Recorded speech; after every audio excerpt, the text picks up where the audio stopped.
The phone call that would shatter my carefully constructed world came at 11:47 on a Tuesday morning, while I was arranging chrysanthemums in my favorite crystal vase. The autumn sunlight streamed through my kitchen window, casting golden patterns across the hardwood floors of the home I'd lived in for 32 years. My hands were still damp from the flower stems when Marcus's name appeared on my phone screen, and something in my chest tightened before I even answered. Before we jump back in, tell us where you're tuning in from, and if this story touches you, make sure you're subscribed, because tomorrow, I've saved something extra special for you. Mom!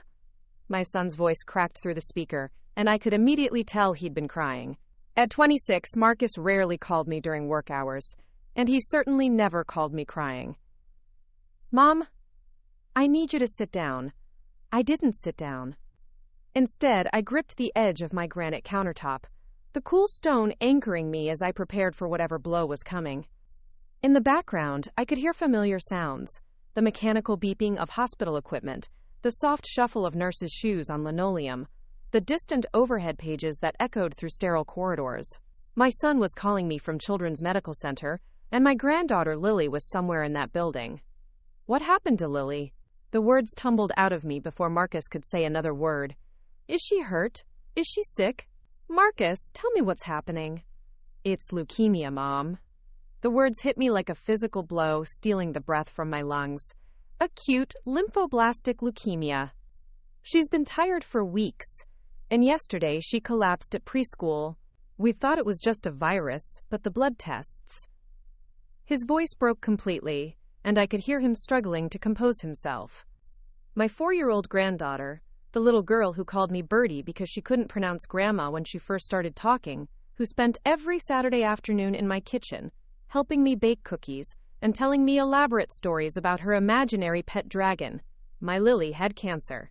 I'm coming, I said, already reaching for my purse and car keys. I'm leaving right now. Tell Lily that Birdie is on her way, and we're going to figure this out together. Mom, wait. Marcus's voice stopped me halfway to the door. There's something else, something I need to tell you before you get here. The hesitation in his tone sent another wave of dread through me. I sank onto my living room sofa, the same burgundy velvet couch where I'd rocked Marcus to sleep when he was teething, where we'd built blanket forts during thunderstorms, where I'd helped him with algebra homework and listened to his teenage heartbreak. What is it, honey? Vanessa. He paused, and I could hear him taking a shaky breath. Vanessa says she can't handle this. She says it's too much, too overwhelming. She's talking about needing space to process, about how this isn't what she signed up for when she became a mother. Vanessa. My daughter-in-law of 3 years, the woman who'd swept my son off his feet with her perfectly straightened blonde hair and her job in pharmaceutical sales. The woman who called me Mrs. Thompson, despite my repeated invitations to call me Birdie or Mom. The woman who'd given me the most precious gift in the world when Lily was born, but who'd also gradually created distance between Marcus and me with subtle comments about boundaries and letting young families find their own way. What do you mean she can't handle this? I asked, though part of me already knew where this conversation was heading. Marcus, Lily is her daughter. She's sick and she needs both of her parents. She left, Mom. The words came out in a rush, as if saying them quickly might make them less devastating. Last night, after we got the diagnosis, Vanessa packed a bag and went to stay with her sister in Denver. She said she needs time to think, needs to figure out if she's strong enough for what's coming. She said. He paused again, and when he continued, his voice was filled with a kind of bewildered pain that broke my heart. She said that taking care of a sick child isn't the life she planned, and she doesn't know if she can sacrifice her career and her future for something this demanding. I felt anger rising in my chest like a tide, hot and overwhelming. How could any mother walk away from her sick child? How could Vanessa look at Lily's sweet face and decide that her own comfort mattered more than staying to fight for her daughter's life? She'll come back, I said, though I wasn't sure I believed it. She's scared and overwhelmed. When she has time to process, she'll realize that Lily needs her. I don't think she's coming back, Mom. Marcus's voice was quiet now, defeated. Before she left, I begged her to stay. I told her we could figure this out together, that Lily needed both of us. And that's when she said it. Said what? She looked at me, and she was completely calm, like she'd already made up her mind about everything. She said, "Your mother has been looking for an excuse to take over our lives for years. Well, now she has one. Lily isn't my responsibility anymore. She's not our problem. Let Birdie handle it, since she thinks she knows better than everyone else anyway." The words hit me like ice water. Not our problem. Vanessa had referred to her own daughter, her sick, frightened 4-year-old daughter, as not our problem, as if Lily were a broken appliance that could be discarded when it became inconvenient. "She's wrong," I said firmly, my voice steadier than I felt. "Lily is not a problem to be solved. She's a little girl who needs love and support and the best medical care we can give her. And she's going to get all of that, Marcus. We're going to make sure of it. I don't know how to do this alone, Mom. I don't know how to be a single parent to a sick child. I don't know how to make the right medical decisions or how to explain to Lily why her mommy isn't here anymore." "You're not alone," I said. And as the words left my mouth, I felt something shift inside me. A determination I hadn't felt in years. A sense of purpose that reminded me of the woman I used to be before I'd spent the last decade tiptoeing around Vanessa's preferences and trying to respect boundaries that kept getting moved further and further away from my son and granddaughter. "I'm coming to the hospital right now, and we're going to face this together. Lily is going to beat this cancer, and she's going to know every single day that she is loved beyond measure." Vanessa made her choice, but that doesn't define what happens next. We do. The drive to Children's Medical Center felt both endless and too short. I'd made this trip dozens of times over the past 4 years, but never under circumstances like these. Usually, I was bringing Lily to the playground across the street, or picking her up from a doctor's appointment for Marcus when he couldn't get off work early. Usually, my car was filled with her chatter about preschool friends and requests to stop for ice cream. Today, the silence felt oppressive, broken only by the steady hum of traffic and the anxious beating of my own heart. I thought about the last time I'd seen Lily, just 5 days ago at Marcus and Vanessa's house for Sunday dinner.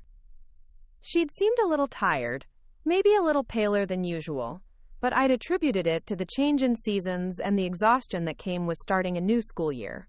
She'd still insisted on helping me set the table, carefully carrying the cloth napkins and arranging them just so beside each plate.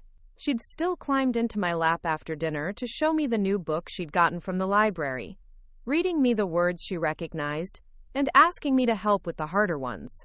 How had I missed the signs? How had any of us missed that something was seriously wrong?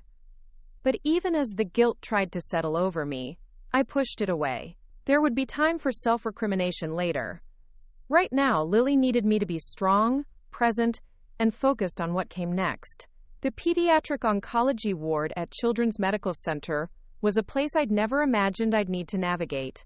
The hallways were painted in cheerful colors, soft yellows and gentle blues, with cartoon characters dancing along the walls in what I assumed was an attempt to make the space feel less intimidating for young patients. But no amount of cheerful decoration could mask the underlying reality of what happened here. This was where children fought for their lives, where families were torn apart and rebuilt, where hope and despair existed side by side in every room. I found Marcus in the family consultation room, slumped in an uncomfortable-looking chair with his head in his hands. At 26, my son still looked like the boy I'd raised, with his father's dark hair and my stubborn chin. But today he looked older, weighted down by responsibilities no young parent should have to carry alone. "Where is she?" I asked, settling into the chair beside him and taking his hand in mine. His fingers were cold and trembling slightly. "They took her for more tests about an hour ago," he said without looking up. "Bone marrow biopsy, spinal tap, more blood work. The oncologist, Dr. Rodriguez, says we should have preliminary results by this evening and a complete treatment plan by tomorrow morning." "And how is Lily handling everything?" For the first time since I'd arrived, Marcus looked up at me, and I could see the exhaustion etched in every line of his face. "She keeps asking for Vanessa.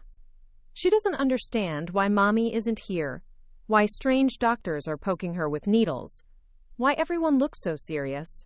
I've been telling her that Mommy had to go help Aunt Jennifer with something important, but she's starting to get suspicious. Preparing and narrating this story took us a lot of time. So if you are enjoying it, subscribe to our channel. It means a lot to us. Now, back to the story. What are you going to tell her? I don't know. He ran his hands through his hair, a gesture I recognized from his childhood whenever he was frustrated or overwhelmed. How do you explain to a 4-year-old that her mother chose to leave when things got difficult? How do you protect her from that kind of rejection while she's already fighting for her life? I didn't have an answer for that. The truth was too harsh for a child Lily's age to process, but lies had a way of unraveling at the worst possible moments. This was yet another burden that Vanessa's abandonment had placed on Marcus's shoulders. We'll figure it out, I said finally. One day at a time, one conversation at a time. Right now, the most important thing is making sure Lily knows she's surrounded by people who love her unconditionally. Dr. Rodriguez wants to meet with me in about an hour to go over the treatment options, Marcus said. Would you? He hesitated, and I could see him struggling with something. Would you come with me? I know Vanessa should be there for this, but I don't think I can absorb all the medical information on my own.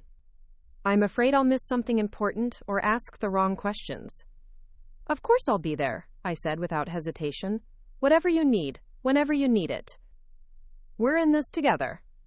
The relief that washed over Marcus's face reminded me of the little boy he'd once been, the child who'd crawled into my bed during thunderstorms and trusted me to keep the monsters away. But this monster, childhood leukemia, wasn't something I could chase away with nightlights and bedtime stories. This would require everything we had, every ounce of strength and determination and love we could muster. There's something else, Marcus said, his voice dropping to almost a whisper. The insurance situation is complicated. Vanessa's policy through her pharmaceutical company covers Lily. But if she follows through on, he swallowed hard. If she files for divorce, Lily might lose that coverage. My insurance through the construction company isn't as comprehensive, and some of the treatments Dr. Rodriguez mentioned are incredibly expensive. The practical implications of Vanessa's abandonment were beginning to reveal themselves, each one more devastating than the last. Not only was she emotionally abandoning her daughter during the most frightening time of Lily's life, but her departure could also jeopardize Lily's access to the best possible medical care. We'll figure out the insurance, I said firmly. Whatever it takes, whatever it costs, Lily is going to get every treatment she needs. I have savings. I can take out a loan against the house, if necessary. Money is not going to be the thing that stands between our little girl and her recovery. I can't ask you to do that, Mom. You're not asking, I'm offering. Lily is my granddaughter, and there is nothing more important than her health and happiness. Vanessa might have walked away from her responsibilities, but I never will. A nurse appeared in the doorway, a kind-faced woman with graying hair and gentle eyes. Mr. Thompson? Lily is back from her tests, and she's asking for you. She's pretty tired, but she's awake if you'd like to see her.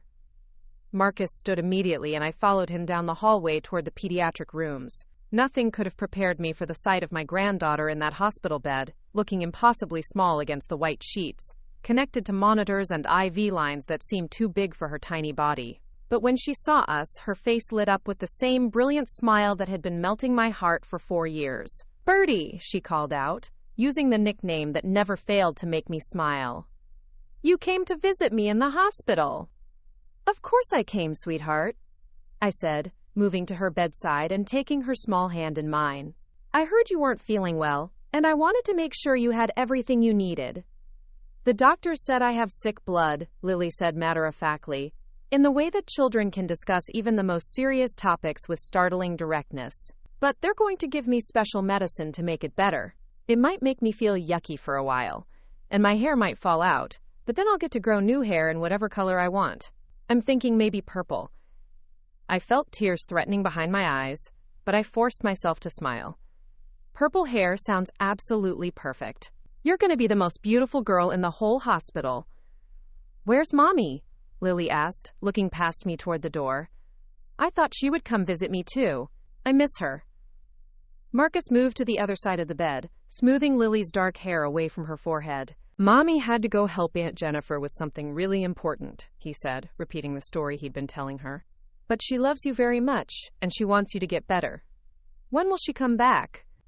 The question hung in the air like a weight, and I watched Marcus struggle with how to answer. How do you explain abandonment to a child who's never known anything but love?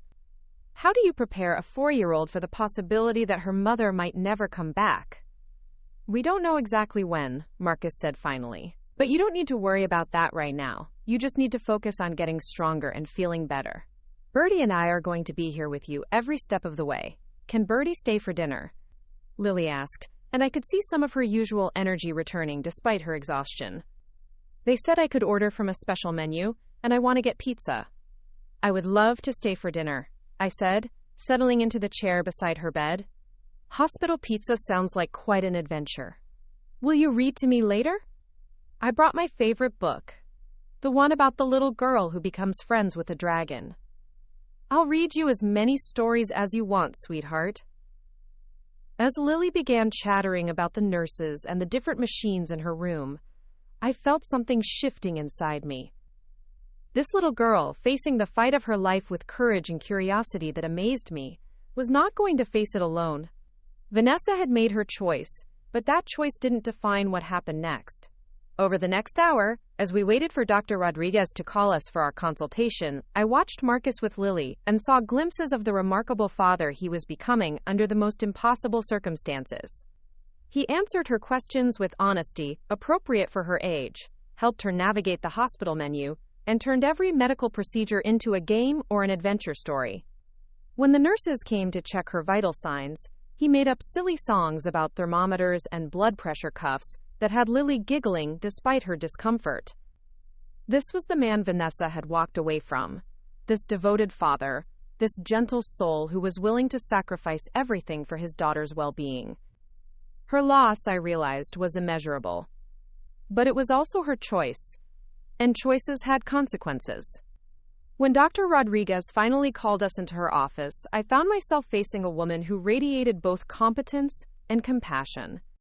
She was younger than I'd expected, maybe in her early 40s, with intelligent dark eyes and a way of speaking that was direct without being harsh. I want to start by saying that Lily's case, while serious, is very treatable, she began, spreading out charts and test results across her desk.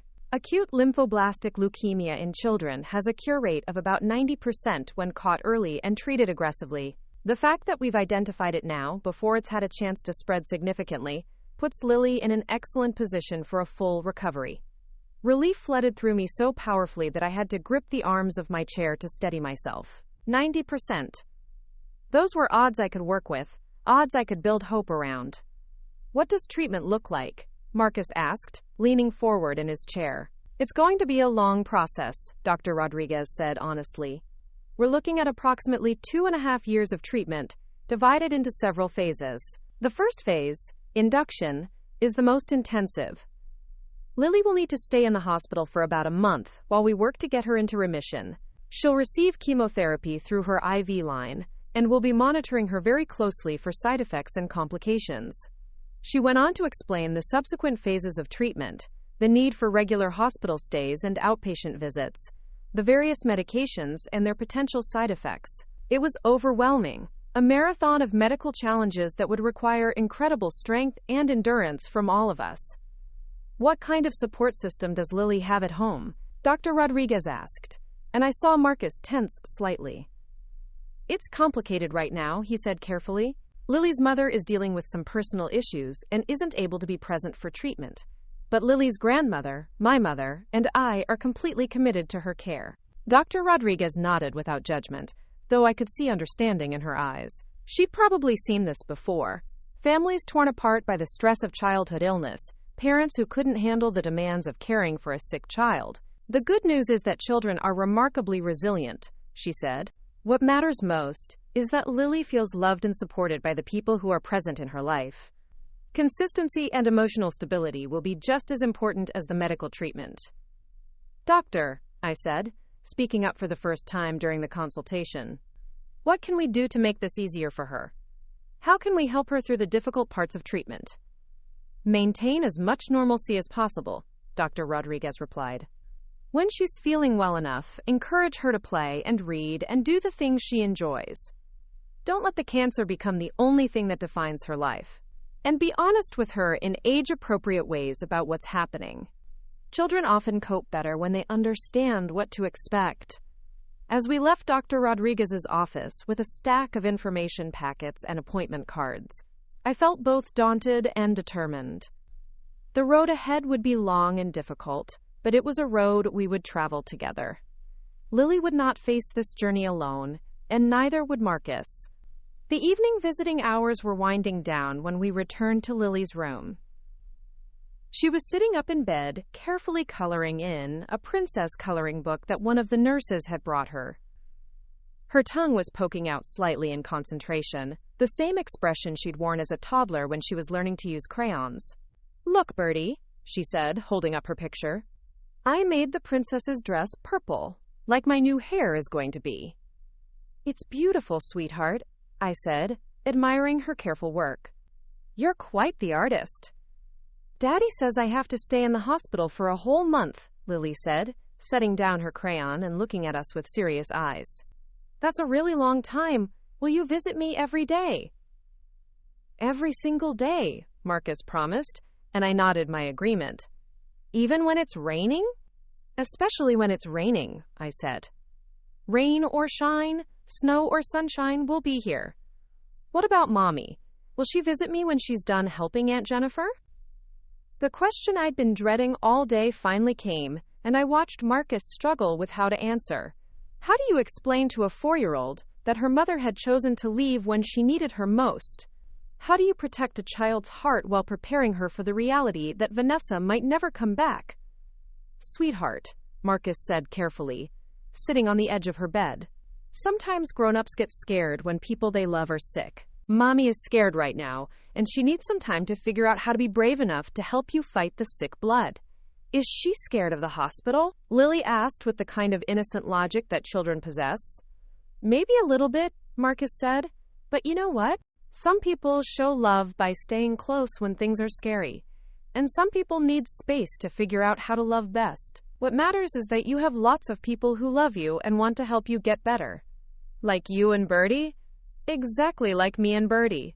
And Dr. Rodriguez. And all the nurses. And Grandpa Bill. And Uncle Danny. And all your friends from preschool who are going to send you cards and pictures." I watched my son navigate this impossible conversation with grace and wisdom that amazed me. He was protecting Lily from the harsh truth of her mother's abandonment, while still preparing her for the possibility that Vanessa might not return. It was a delicate balance, and he was managing it beautifully despite his own heartbreak. As the evening wore on, I found myself thinking about the woman Vanessa had revealed herself to be with her parting words. "She's not our problem." The phrase kept echoing in my mind, each repetition making me angrier. How could any mother refer to her own child as a problem? How could anyone look at Lily, sweet, brave, innocent Lily, and see her as anything other than a precious gift worth fighting for? But Vanessa's words had revealed something else. Something that explained the subtle tensions and boundary setting that had characterized our relationship for the past 3 years. She'd accused me of looking for an excuse to take over their lives, of thinking I knew better than everyone else. The resentment in those words suggested that this wasn't a sudden decision born of crisis, but rather the culmination of feelings she'd been harboring for a long time. Had I overstepped? Had I been too involved in Marcus and Lily's lives? I thought back over the years, trying to identify moments where I might have crossed lines or made Vanessa feel excluded or criticized.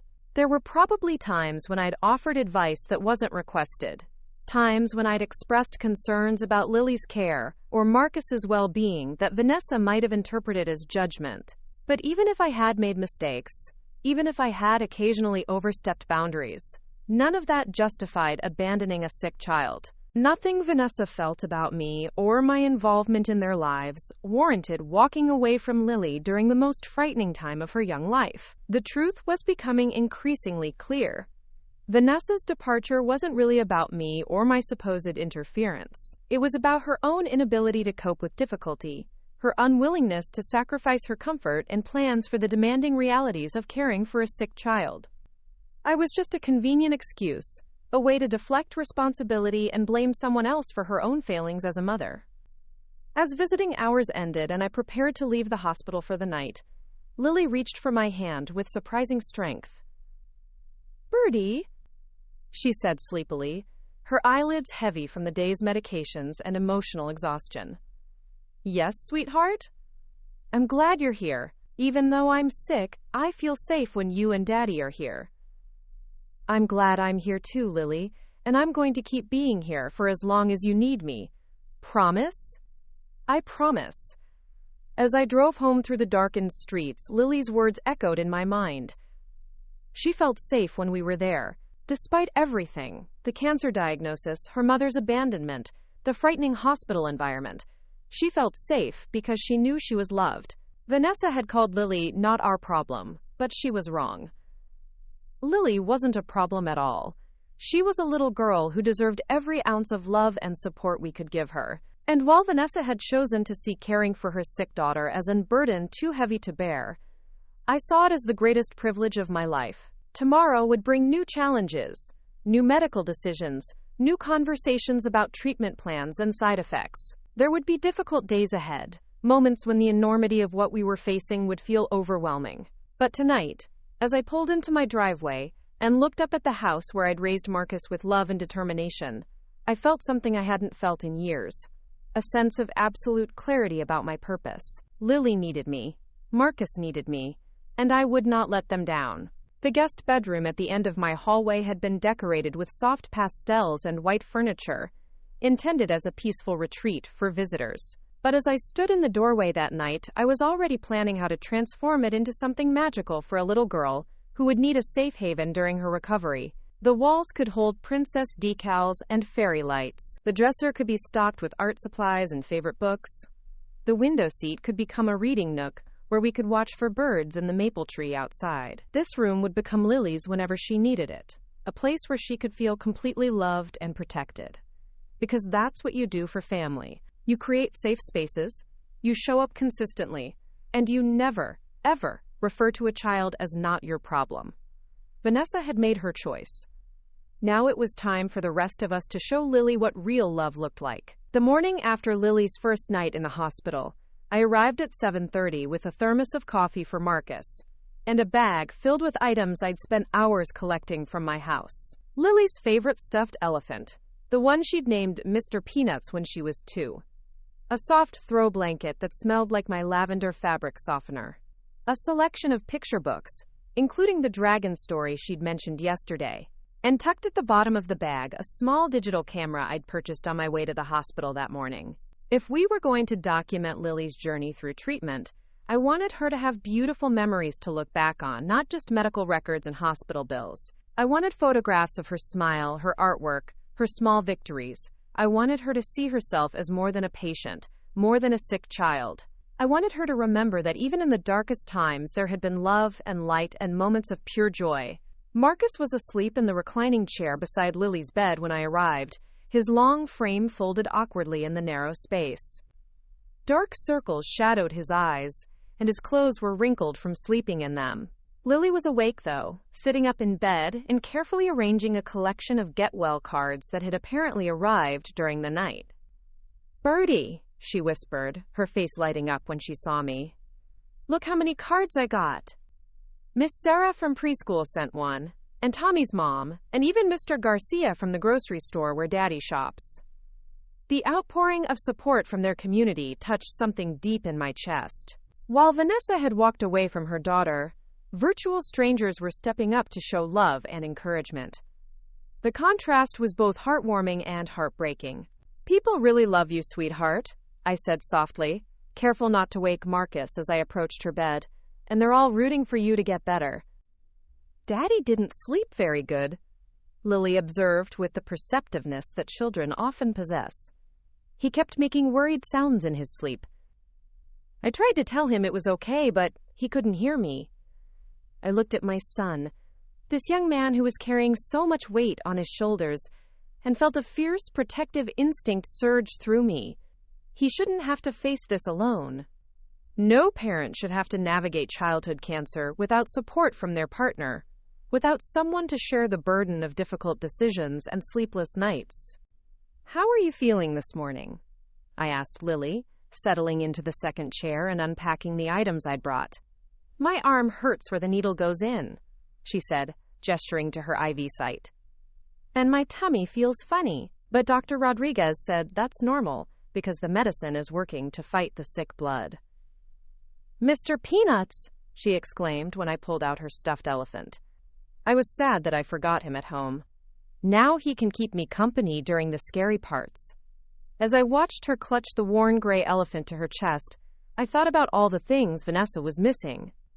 These small moments of comfort and connection. The way Lily's face lit up when she saw familiar objects from home. The brave ways she was trying to understand and cope with her diagnosis. These were the moments that made the difficult parts bearable, the memories that would sustain us through the long road ahead. Marcus stirred in his chair and opened his eyes, taking a moment to orient himself before focusing on me. "Mom, you're here early." "I wanted to be here when the doctors made their rounds," I said. "And I brought supplies." He sat up straighter, running his hands through his disheveled hair. "Any word from—" He glanced at Lily and didn't finish the sentence, but I knew he was asking about Vanessa. I shook my head slightly. There had been no calls, no texts, no indication that Vanessa was reconsidering her decision to abandon her family during their greatest crisis. Dr. Rodriguez arrived shortly after 8, accompanied by a team of residents and nurses who filled Lily's small room with purposeful energy. She greeted Lily warmly before turning to Marcus and me with an expression that was both professional and kind. "The preliminary results from yesterday's tests confirm our initial diagnosis," she said. "The good news is that we're seeing the type of leukemia that responds very well to treatment. We'd like to start the induction phase of chemotherapy today if you're ready." "What exactly does that involve?" Marcus asked, and I could hear the slight tremor in his voice. "Lily will receive her first round of chemotherapy medications through her IV line. She might experience some nausea, fatigue, and loss of appetite over the next few days. We'll be monitoring her closely and providing supportive care to manage any side effects." Dr. Rodriguez knelt down beside Lily's bed, speaking directly to her with the kind of respect that children appreciate. "Lily, we're going to give you some special medicine today that's going to help fight the sick cells in your blood. It might make you feel tired or a little sick to your stomach, kind of like when you have the flu. But all the nurses and doctors are going to take really good care of you, and your daddy and Birdie are going to be right here with you." "Will it hurt?" Lily asked, her small hand finding Marcus's. "The medicine goes through your IV, so you probably won't feel it going in," Dr. Rodriguez explained. "But you might feel different afterward.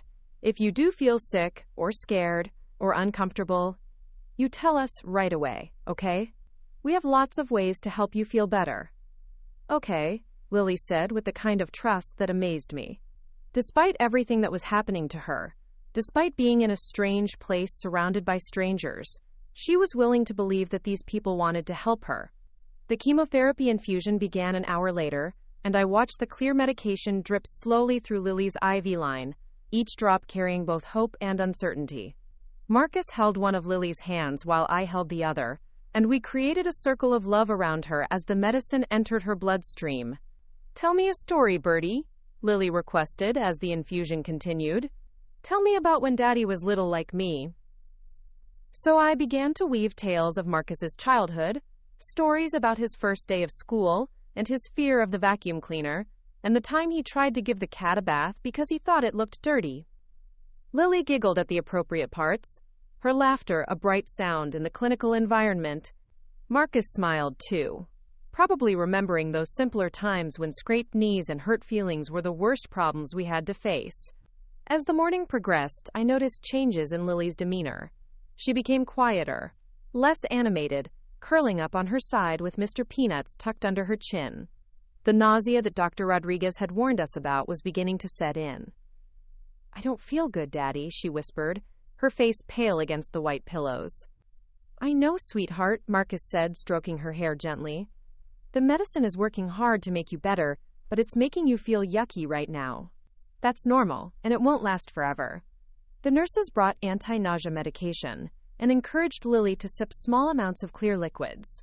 They adjusted her position, dimmed the lights, and spoke in soft voices that wouldn't aggravate any headache she might be developing. Every member of the medical team seemed genuinely invested in her comfort, and I felt grateful for their expertise and compassion. It was during one of these quiet moments, as Lily dozed fitfully and Marcus sat vigil beside her bed, that his phone rang. Vanessa's name appeared on the screen, and Marcus stared at it for several long seconds before stepping into the hallway to answer. I could hear the murmur of his voice through the partially open door, but couldn't make out the words. When he returned 15 minutes later, his face was carefully blank in the way that meant he was struggling to contain strong emotions. "What did she say?" I asked quietly. "She wanted to know how Lily was doing," Marcus said, settling back into his chair. "She said she's been thinking about us, but she's still not ready to come back. She asked if we needed anything, offered to wire money if the insurance doesn't cover everything." The casual way Vanessa could inquire about her daughter while maintaining her emotional distance infuriated me. As if concern and financial support were adequate substitutes for presence and love. As if being a mother was something you could do from hundreds of miles away when it was convenient. "Did you tell her about the chemotherapy starting today?" I did. She cried on the phone and said it was breaking her heart to be away from Lily during this. But then she said she still doesn't think she's strong enough to handle seeing Lily sick, that it would destroy her emotionally to watch her daughter go through cancer treatment. "And what did you say to that?" Marcus was quiet for a long moment, watching Lily sleep. "I told her that watching your child suffer is part of being a parent. I told her that strength isn't about avoiding difficult situations, it's about showing up anyway because the people you love need you to be there." How did she respond? She hung up on me. The pattern was becoming clear. Vanessa would reach out just enough to assuage her own guilt, to maintain the illusion that she cared, but she wouldn't take the steps necessary to actually support her family.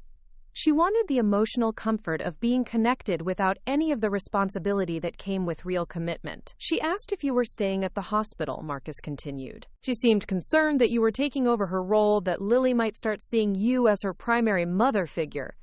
And what did you tell her?" "I told her that someone needs to fill that role since she's choosing not to. I told her that Lily needs a mother figure in her life, someone who will show up consistently and love her unconditionally. If she's not willing to be that person, then she doesn't get to complain about who fills that space." I felt a surge of pride in my son. He was learning to set boundaries, to protect his daughter from the uncertainty of Vanessa's conditional love.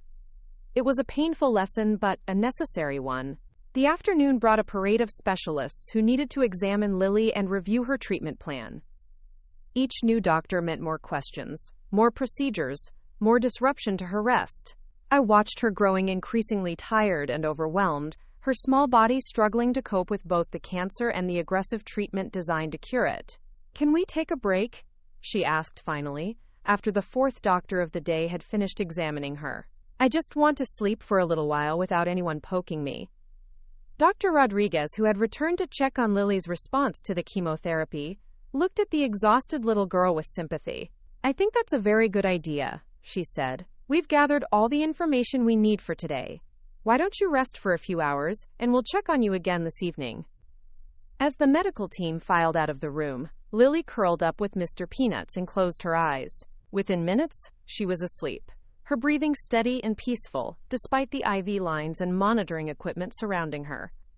"She's handling this better than I am," Marcus said quietly, watching his daughter sleep. "Children are remarkably resilient," I replied, echoing Dr. Rodriguez's words from the day before. "They live in the moment in ways that adults struggle to do. Right now, in this moment, she feels safe and loved. That's enough for her." "I keep thinking about all the things she's going to miss," Marcus said. "The normal childhood experiences that cancer is going to steal from her.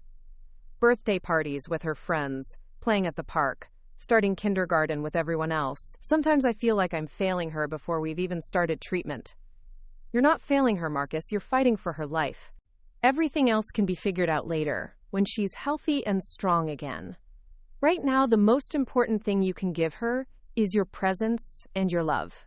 And she has both of those in abundance." As evening approached, I realized I'd been at the hospital for over 12 hours. My back ached from the uncomfortable chairs, and I was surviving on vending machine coffee and the energy bars I'd packed in my purse. But I couldn't bring myself to leave. Every time I considered going home for the night, I thought about Lily waking up and looking for familiar faces, about Marcus spending another night alone with his fears and responsibilities. "Mom, you should go home," Marcus said, as if reading my thoughts. "Get a proper meal, sleep in your own bed. This is going to be a marathon, not a sprint. You need to pace yourself." "What about you? When was the last time you had a real meal or a shower?" "The nurses said there's a family bathroom down the hall where I can clean up, and the cafeteria stays open until 9. I'll be fine." But I could see the exhaustion in every line of his body, the way he was pushing himself beyond his limits because he felt like he had to be everything to everyone. This was what Vanessa's abandonment had done. It had placed an impossible burden on a young man who was already dealing with more than any parent should have to face. "I have an idea," I said. "What if I went home tonight, packed a bag, and came back in the morning to stay for a few days? The hospital has family sleep rooms available, and I could take shifts with you so you can get proper rest. We could tag team this thing instead of both of us running ourselves into the ground." Relief flooded Marcus's face so clearly that it almost broke my heart. "Are you sure? I don't want to impose on your life, ask you to give up your routine and comfort." "Marcus, Lily is not an imposition. Being here for both of you is not a sacrifice. It's a privilege. Let me help carry this load." That night, as I drove home to pack a bag for an extended hospital stay, I thought about the conversation I would need to have with my principal about taking extended leave from my teaching position. I'd worked at Riverside Elementary for 15 years, building relationships with students and colleagues, creating lesson plans and classroom environments that I was proud of. Under normal circumstances, asking for indefinite time off in the middle of the school year would have felt like abandoning my responsibilities. But these weren't normal circumstances. My granddaughter was fighting for her life, and my son was navigating the most difficult period of his existence. If I had to choose between my career and my family, there was no choice at all. I spent the evening packing clothes for different weather, comfortable shoes for long days on hospital floors, and a selection of books and activities that might help pass the long hours between medical procedures. I called my principal and explained the situation, grateful when she immediately offered support and assured me that family emergencies took priority over everything else. I also spent time researching childhood leukemia, reading medical journals and survivor stories, trying to educate myself about what lay ahead. The statistics were encouraging. Drive Rodriguez had been right about the high cure rates for pediatric ALL, but the treatment protocols were daunting, involving multiple phases of chemotherapy, frequent hospitalizations, and careful monitoring for complications. The more I read, the more I understood why Vanessa had felt overwhelmed. Caring for a child with cancer required enormous emotional and physical stamina. It meant putting your own life on hold for months or years, dealing with constant uncertainty, and watching someone you love suffer through necessary but brutal treatments. But understanding Vanessa's fear didn't excuse her abandonment. Other parents faced these same challenges and found ways to persevere. Support groups, counseling, family assistance, medical social workers. There were resources available for parents struggling to cope with their child's diagnosis. Vanessa had chosen the nuclear option instead of seeking help. As I prepared for bed in my own house for what might be the last time in weeks, I thought about the phone call Marcus had received from Vanessa. Her concern about me taking over her role revealed something interesting about her perspective. She seemed to believe that motherhood was a competition, that love was a finite resource that could be depleted if too many people claimed a stake in it. But that wasn't how love worked, especially when it came to children. Lily didn't need less love because Vanessa was absent. She needed more. She needed every adult in her life to step up and fill the gaps that her mother's departure had created. The more people who loved her unconditionally, the stronger and more resilient she would become. Vanessa's fear that Lily might start seeing me as her primary mother figure said more about Vanessa's own insecurities than it did about any real threat to her relationship with her daughter. A confident, secure mother would welcome additional support during a crisis. She would be grateful that her child had multiple sources of love and stability. The fact that Vanessa saw my involvement as competition, rather than collaboration, revealed the fundamental selfishness that had enabled her to walk away in the first place. She was more concerned with protecting her own position than with ensuring Lily's well-being. As I settled into my own bed for the night, I made a mental list of all the practical matters I would need to address over the coming days. Insurance paperwork, coordination with Marcus's employer about family leave, communication with Lily's preschool about her extended absence, arrangements for ongoing household maintenance while I was essentially living at the hospital. But beyond the logistics, I thought about the emotional journey we were embarking on. Lily would need encouragement during the difficult days when treatment made her feel sick and weak. Marcus would need someone to share the burden of medical decisions and daily caregiving responsibilities. And I would need to find ways to stay strong and positive when everything in me wanted to rage against the unfairness of childhood cancer and parental abandonment. Tomorrow would mark the beginning of a new chapter in our lives, one defined not by Vanessa's limitations but by our own capacity for love and resilience. Lily had called me Birdie because she couldn't pronounce grandma, but the nickname had taken on deeper meaning over the years. Birds were creatures that could soar above difficult circumstances, that could navigate vast distances through determination and instinct. If that's what it took to see Lily through this crisis, then I would soar as high and as far as necessary. Because that's what you do for the people you love. You find strength you didn't know you possessed, and you use it to lift them up when they can't fly on their own. The next morning brought news that would test our newly formed resolve. I arrived at the hospital to find Marcus pacing in the hallway outside Lily's room, his face drawn with worry. "What's wrong?" I asked, immediately sensing the tension in his posture. "Lily had a reaction to one of the chemotherapy drugs overnight," he said. "Her temperature spiked to 102 and they had to stop the infusion. Dr. Rodriguez is in with her now, trying to figure out how to adjust the protocol."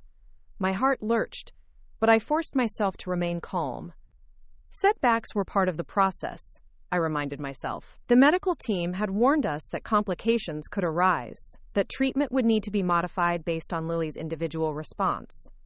How is she feeling now? Better than she was at 3 this morning, but still pretty miserable. She's been asking for you since she woke up. I found Lily propped up in bed, looking smaller and more fragile than she had the day before. Her cheeks were flushed with fever, and she was clutching Mr. Peanuts with both arms. "Birdie," she said weakly when she saw me, "I got really sick last night. The nurses had to give me medicine to make the fever go away." "I heard, sweetheart. How are you feeling now?" "Tired. And my tummy still hurts. Daddy said the doctors need to change my medicine because this one made me too sick." Dr. Rodriguez emerged from the corner where she'd been reviewing Lily's chart, her expression serious but not alarmed. "Good morning, Mrs. Thompson. I was just explaining to Lily and Marcus that we need to modify her chemotherapy regimen. The reaction she had last night isn't uncommon, but it tells us that her body is sensitive to one of the medications we're using." "What does that mean for her treatment?" I asked. "We'll substitute a different drug that should be equally effective but less likely to cause the same side effects. It might mean a slightly longer induction phase, but we're still confident about achieving remission." "Will I still lose my hair?" Lily asked, with the kind of practical concern that children often displayed about the most visible aspects of their treatment. "Yes, you probably will," Dr. Rodriguez said honestly. "But remember what we talked about? That means the medicine is working to fight the sick cells. And I can still pick purple for my new hair color?" "Absolutely." Over the next few hours, as the medical team prepared Lily's revised treatment protocol, I watched my granddaughter demonstrate a level of courage that humbled me. She submitted to blood draws and IV adjustments with minimal complaint. She listened carefully as nurses explained new medications and their potential side effects. She even managed to eat a few spoonfuls of applesauce, when her appetite briefly returned. But it was during a quiet moment in the afternoon, when Marcus had stepped out to call his employer and Lily was resting between medical procedures, that she said something that nearly broke my heart. "Birdie, do you think Mommy would come back if I got sicker? If the doctor said I might not get better?" The question revealed so much about how this 4-year-old was processing her mother's absence. In her child's logic, she was wondering if she wasn't sick enough to warrant Vanessa's attention, if perhaps becoming more critically ill would trigger her mother's return. "Oh, sweetheart," I said, moving closer to her bed and taking her small hand in mine. Mommy's decision to be away has nothing to do with how sick you are or aren't. You are sick enough to deserve all the love and support in the world, and the fact that Mommy can't be here right now is about her own struggles, not about you. But if she loves me, why doesn't she want to help me get better? How do you explain adult failures to a child who sees the world in terms of simple logic? How do you protect a 4-year-old from understanding that sometimes people disappoint us in devastating ways? Sometimes people get scared when someone they love is sick, I said carefully. And sometimes that fear makes them do things that don't make sense to us. Mommy loves you very much, but she's having trouble being brave right now. Are you scared that I'm sick? Yes, I am scared. Being scared is normal when someone you love is facing something difficult. But being scared doesn't mean I'm going anywhere. It means I'm going to stay right here and help you fight the sick cells and get better. What's the difference between you're scared and Mommy's scared? The perceptiveness of her question took my breath away. At 4 years old, Lily was already beginning to understand that people could have the same emotion but respond to it in completely different ways. Well, I said, choosing my words carefully, when I'm scared about someone I love, it makes me want to stay closer to them, to hold their hand and make sure they know they're not alone. Some people, when they're scared, feel like they need to go away to figure out how to handle their feelings. Which way is better? I think staying close is better when someone needs you, but people have to make their own choices about how they handle their feelings. Lily was quiet for several minutes, processing this conversation with the seriousness that children bring to discussions about fundamental fairness and love. I'm glad you're the staying close kind of scared, she finally said.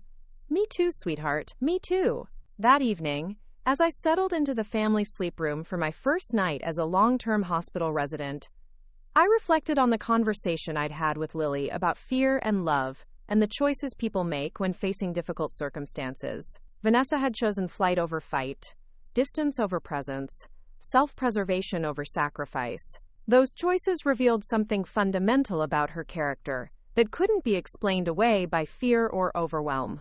They revealed a person who prioritized her own emotional comfort over her child's desperate need for maternal love and support. But Lily was asking the right questions, demonstrating wisdom beyond her years in her observations about different kinds of fear and different responses to crisis. She was learning, even at 4 years old, that love wasn't just a feeling. It was a series of choices, a commitment to showing up even when showing up was difficult. As I drifted off to sleep in the narrow hospital bed, listening to the sounds of the pediatric ward around me, I thought about the lessons Lily was learning through this experience. They weren't lessons any child should have to learn so young, but they were lessons that would serve her well throughout her life. She was learning that some people could be counted on, absolutely. That love could be expressed through presence and consistency and daily acts of care.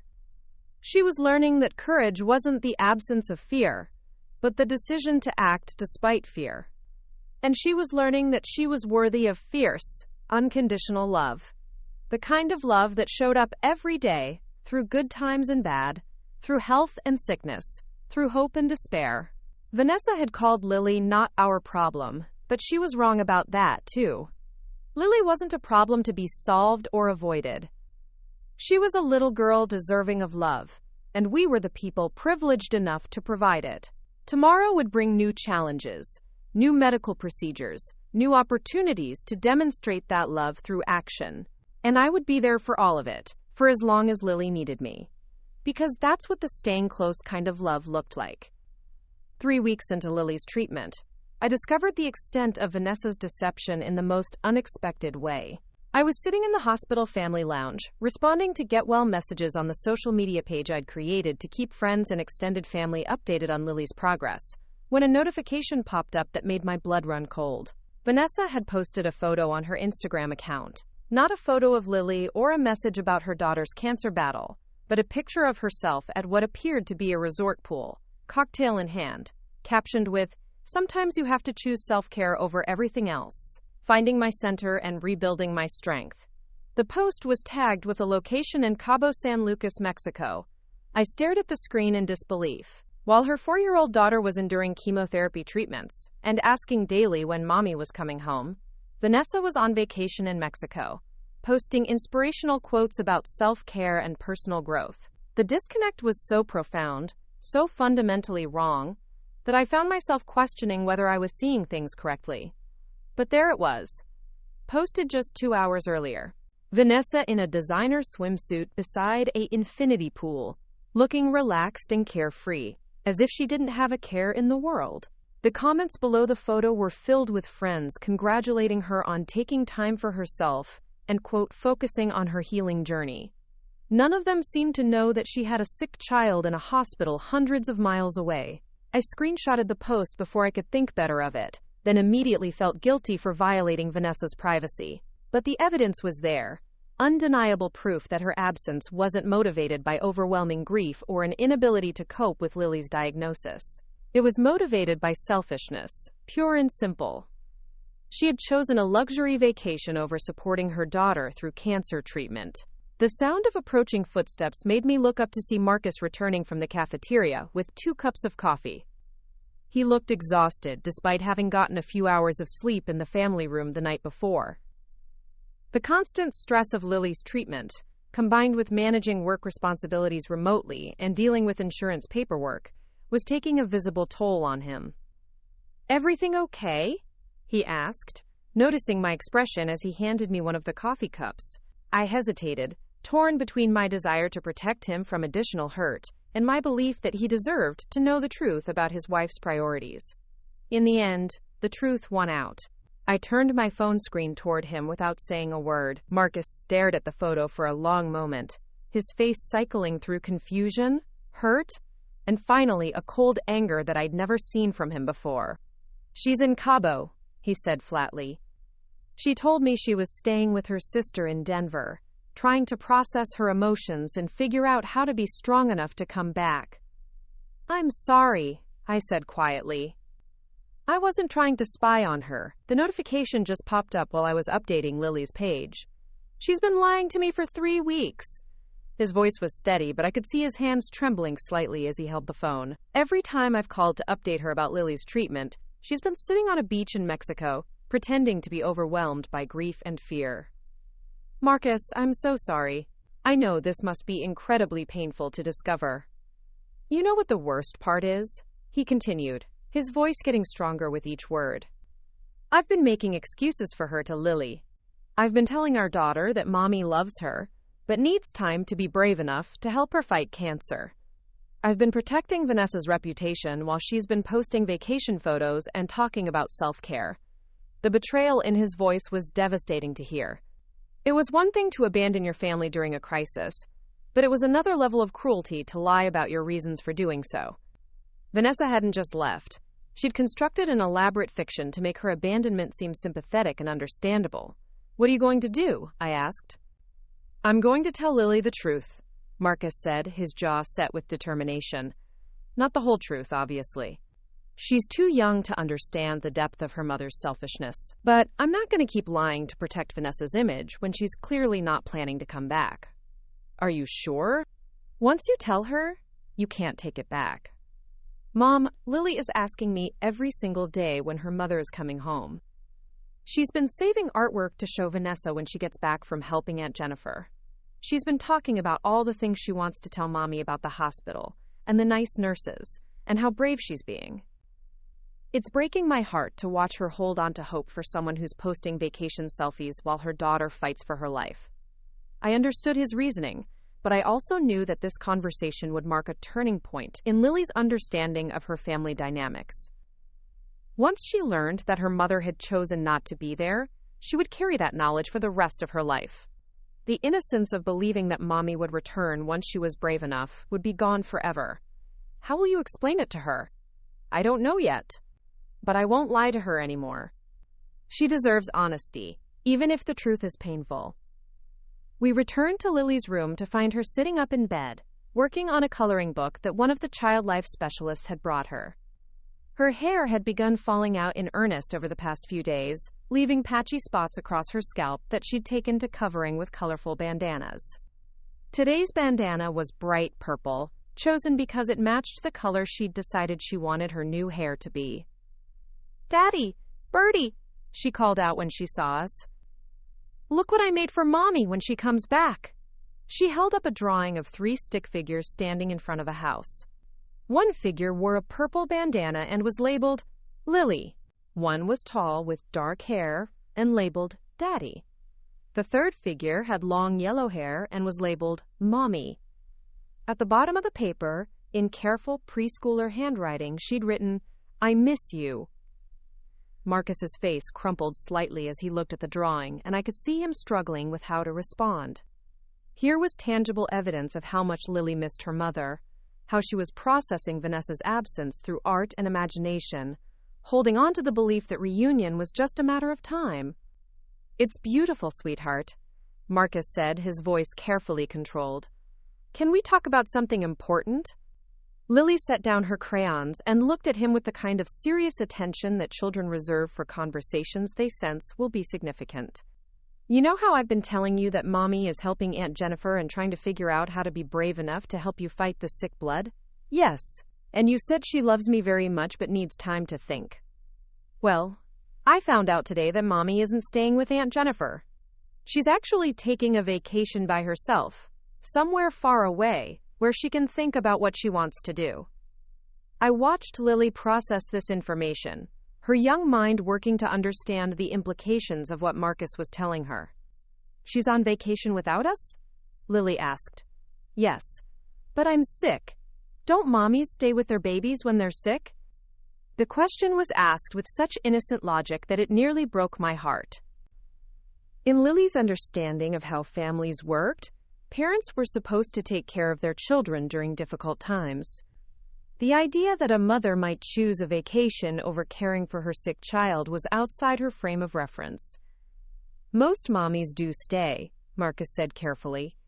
But some mommies get confused about what's most important. Your mommy loves you, but she's having trouble making good choices right now. When will she come back from vacation? I don't know, sweetheart. She hasn't told me when she's planning to come home. Lily was quiet for several minutes, looking down at the drawing in her hands. When she finally spoke again, her voice was smaller than before. Did I do something bad that made her not want to be here? Oh, Lily, no. Marcus moved to sit on the edge of her bed, gathering her into his arms. You didn't do anything wrong. You're perfect just the way you are. Sometimes adults make decisions that don't make sense, and those decisions are about their own problems, not about the children they love. But why would she go on vacation when I need her? It was an impossible question to answer honestly without destroying a 4-year-old's faith in the fundamental goodness of mothers. How do you explain selfishness and abandonment to a child who believes that love means showing up? I think Mommy is scared and confused, Marcus said finally. And instead of staying here to work through those feelings with us, she decided to go somewhere else to think about them by herself. That seems like a bad choice, Lily said with the straightforward moral clarity that children often possess. Yes, I think it is a bad choice too. Will she make better choices when she comes back? I don't know, sweetheart.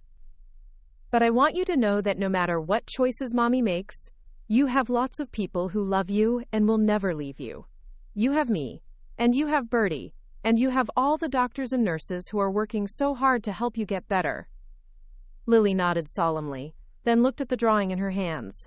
I don't think I want to give this to her anymore, she said. She's probably too busy having fun on vacation to look at my pictures. The matter-of-fact way she said it was somehow more heartbreaking than tears would have been. She was already beginning to protect herself emotionally, already learning to lower her expectations to match the reality of her mother's choices. Would you like to give it to someone else instead? I asked gently. Maybe I'll give it to Nurse Patricia. She always says my pictures are beautiful, and she puts them on the wall at the nurse's station so everyone can see them. I think Nurse Patricia would love that, Marcus said, and I could hear the pride in his voice. Even at 4 years old, facing cancer and maternal abandonment, Lily was choosing to share her love with people who appreciated it, instead of holding on to hope for someone who didn't deserve it. The conversation marked a shift in the dynamic of our little hospital family. Over the following days, Lily stopped asking when her mother was coming home. She stopped saving special moments and achievements to share with Vanessa when she returned. Instead, She began investing her emotional energy in the relationships that were actually present and supportive. She developed favorites among the nursing staff, learning their names and asking about their families. She looked forward to visits from the hospital therapy dog, a gentle golden retriever named Birdie who came by twice a week. She created elaborate art projects to decorate her room, transforming the sterile medical environment into a space that reflected her personality and interests. Most importantly, she began referring to our living situation as the three of us, instead of until mommy comes back. It was a subtle linguistic shift, but it indicated that she was accepting the reality of her family structure, instead of living in anticipation of a reunion that might never come. Marcus, meanwhile, was channeling his anger about Vanessa's deception into fierce advocacy for Lily's medical care. He researched treatment protocols, asked detailed questions during doctor consultations, and maintained meticulous records of her symptoms and responses to different medications. He was determined to be the best possible parent to compensate for Vanessa's absence.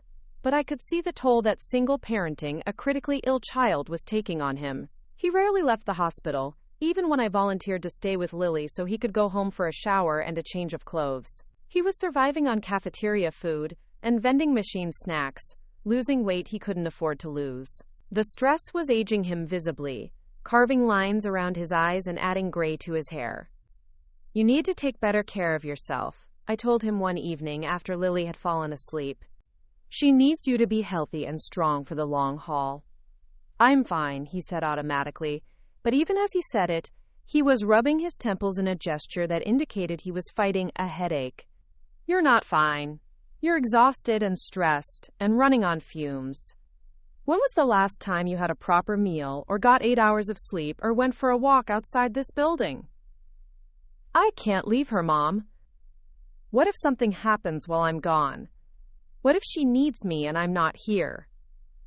"That's what I'm here for," I reminded him. "We're supposed to be a team, remember? You don't have to carry this entire burden by yourself. I feel like if I'm not here every second, I'm abandoning her the way Vanessa did." The comparison was so fundamentally flawed that it took my breath away. "Marcus, taking care of your own basic needs so you can be a better parent is not abandonment. It's responsible self-care. Vanessa abandoned Lily to go on vacation while her daughter was fighting cancer. You taking a few hours to eat a decent meal and get some fresh air is not the same thing at all. I know that logically, but emotionally it feels like if I'm not suffering every single second that she's suffering, I'm not being a good enough father. Suffering doesn't make you a better parent. Being present and healthy and emotionally available makes you a better parent. And right now you're so depleted that you're not operating at full capacity." It took several more conversations, but I finally convinced Marcus to establish a routine that included regular breaks from the hospital. He would go home twice a week for proper showers and real meals, while I maintained continuous coverage with Lily. He began taking short walks around the hospital campus when she was napping, getting fresh air and sunshine that his body desperately needed. The improvement in his mood and energy was noticeable within just a few days. He was more patient with medical staff, more engaged during Lily's playful moments, and better able to provide emotional support during her difficult days. Taking care of himself actually made him a better caregiver, exactly as I'd hoped it would. It was during one of these periods, when Marcus had gone home for the evening and I was alone with Lily, that she asked the question I'd been dreading. "Birdie, why doesn't Mommy love me enough to come back?" We were sitting together on her hospital bed, reading a picture book about a little girl who befriends a dragon. Lily was curled against my side, her head resting on my shoulder, her voice small and uncertain in the dim evening light. "Oh, sweetheart," I said, setting the book aside and gathering her more closely against me. "Your mommy does love you. The problem isn't that she doesn't love you enough. The problem is that she doesn't love herself enough." "What does that mean?" "Well, when people don't feel good about themselves inside, sometimes they make choices that hurt the people they love. Your mommy is dealing with scary feelings about you being sick. And instead of staying here to work through those feelings with people who could help her, she ran away because she thought that would make the scary feelings go away. But running away doesn't make problems go away, does it?" "No, it doesn't. Running away usually makes problems bigger and creates new problems too." Like making me sad that she's not here? Exactly like that. Lily was quiet for a few minutes, processing this explanation. Do you think she knows she made me sad? I think she knows, but I think she's trying not to think about it because it makes her feel bad about her choices. That seems like a selfish way to think. The moral clarity of her assessment was both heartbreaking and inspiring. At 4 years old, Lily was already beginning to understand the difference between people who took responsibility for their impact on others and people who prioritized their own comfort over everything else. Yes, it is selfish, I agreed. And I'm sorry that you have to deal with that kind of selfishness when you're already dealing with being sick. I'm glad you're not selfish, Birdie. I'm glad you stay here with me even when it's hard and scary. Being here with you isn't hard, sweetheart. Being here with you is the easiest thing in the world because I love you so much. Even when I'm sick and bald and cranky? Especially when you're sick and bald and cranky. That's when you need love the most, so that's when it's most important for me to give it to you. I love you too, Birdie. More than ice cream and rainbows, and even more than purple hair. As I held my granddaughter in that quiet hospital room, I felt a fierce protectiveness surge through me. This little girl, who was facing cancer with more courage than many adults could muster, who was processing maternal abandonment with wisdom beyond her years, who was still capable of love and trust and joy despite everything that had been taken from her, she deserved every ounce of devotion I could give her. Vanessa might have called her not our problem, but she was wrong about that in every possible way. Lily wasn't a problem to be solved or avoided. She was a miracle to be cherished, a light that brightened every room she entered, a reminder of what really mattered in life. The next morning brought news that would test our emotional resilience in a new way. Dr. Rodriguez arrived for rounds with an expression that immediately put me on alert. She greeted Lily warmly, as always, but there was something more serious in her demeanor than usual. How are you feeling today, Lily? She asked, pulling up a chair beside the bed. Pretty good, Lily said. My tummy doesn't hurt as much as yesterday, and I ate almost all my breakfast. That's wonderful. I want to talk to you and your daddy and Birdie about your test results from yesterday. Marcus, who had arrived early with fresh clothes and Lily's favorite stuffed animal, moved closer to the bed. I could see tension in his shoulders, the way he braced himself for potentially difficult news. The good news is that your blood counts are responding well to the chemotherapy, Dr. Rodriguez began. The cancer cells are decreasing, which is exactly what we want to see. What's the other news? Marcus asked, clearly sensing there was more. The other news is that we've discovered some genetic markers that suggest Lily's leukemia might be more aggressive than we initially thought. It doesn't change our treatment plan significantly, but it does mean we need to be more vigilant about monitoring her progress. What does that mean for her prognosis? I asked. It means we'll need to be more aggressive with treatment during certain phases, and we'll need to watch more carefully for signs of relapse after she achieves remission. But I want to emphasize that this is still very treatable. We're just adjusting our approach to match what we've learned about her specific case. Will I need to stay in the hospital longer? Lily asked. Possibly a little longer during some treatment phases, but not dramatically longer. And remember, the goal is still the same, to get all the sick cells out of your blood so you can go home and live a normal, healthy life. Will I still be able to grow purple hair? Dr. Rodriguez smiled, the first genuine smile she'd shown since entering the room. Yes, you'll definitely still be able to grow purple hair. That's non-negotiable. After Dr. Rodriguez left, Marcus and I sat in the kind of heavy silence that follows difficult medical conversations. The news wasn't catastrophic, but it was a reminder that Lily's journey would be longer and more complex than we'd hoped. I need to call Vanessa, Marcus said finally. She deserves to know about the change in Lily's diagnosis, even if she's chosen not to be here. Are you sure? You don't owe her updates when she's made it clear that she doesn't want to be involved. I know I don't owe her anything, but Lily deserves to have a mother who's informed about her medical situation, even if that mother isn't acting like a mother should. I understood his reasoning, even though I disagreed with it. Marcus was still trying to preserve the possibility of reconciliation, still hoping that somehow Vanessa would come to her senses and return to fulfill her responsibilities as Lily's mother. He stepped into the hallway to make the call, and I watched through the window as his conversation with Vanessa unfolded. His face was carefully neutral at first, then increasingly frustrated as the call progressed. When he returned to the room 15 minutes later, his expression was darker than I'd seen it in weeks. "She hung up on me again," he said. "When I told her about the genetic markers and what it meant for Lily's treatment, she said she couldn't handle hearing about medical details right now because they were too overwhelming for her mental health. She didn't ask any questions about how Lily is coping. She asked if Lily was asking about her. When I said yes, she started crying and said it was too painful to think about. Then she said she needed to go because she had a spa appointment and couldn't be late." The casual cruelty of prioritizing a spa appointment over a conversation about her daughter's cancer diagnosis was breathtaking. Vanessa had reached a level of selfishness that was almost impressive in its completeness. "I'm done," Marcus said suddenly. "I'm done protecting her feelings and making excuses for her behavior. I'm done hoping she'll change her mind and come back to be the mother Lily deserves. I'm filing for divorce and seeking full custody." The decision didn't surprise me, but hearing him say it aloud felt like a watershed moment. Marcus was finally accepting that Vanessa's abandonment wasn't temporary or situational. It was a fundamental character flaw that wouldn't be cured by time or changing circumstances. "Are you sure?" I asked. "It's a big step, especially while dealing with Lily's treatment."